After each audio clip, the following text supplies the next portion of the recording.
Welcome back to Visions from Behind the Veil.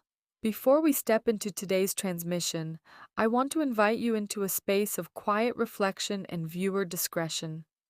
The visions I'm sharing today touch upon sensitive layers of our reality, hidden behind the glamorous curtain of fame, media, and global recognition.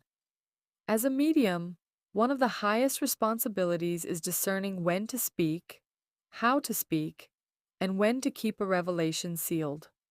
Some visions are meant to be held back completely because sharing them would cause more harm than good. Others are kept on a shelf until the timing is right. Over a long period, I have received three separate visions at different times. Each arrived independently, yet they all shared a distinct common thread: the color red, symbolizing control, power, and unseen contracts within the entertainment matrix. I have carefully chosen these three specific visions to share today, not to create fear or gossip, but to bring light and compassionate understanding to the souls caught within these systems.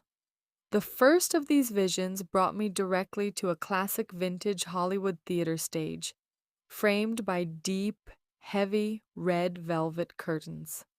This family is one I have followed and felt a quiet, invisible thread to for many years, long before my mediumship fully unfolded.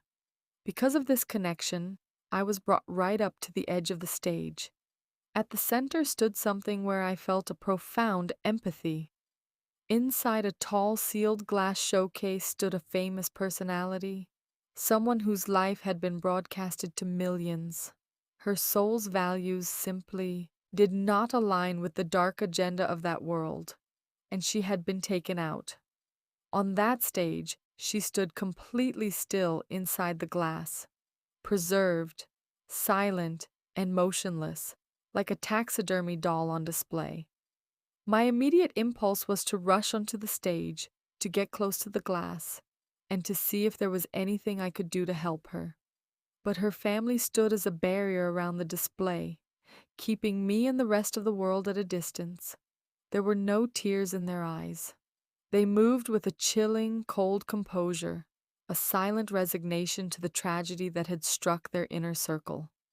Trapped so deeply within the machinery themselves, they had no choice but to absorb the loss, maintain the facade, and ensure the public illusion remained intact. Because in that realm, no matter the human cost, the show must always go on. Make sure to follow for part 2, where we step into the next vision behind the curtain about clones in the music industry.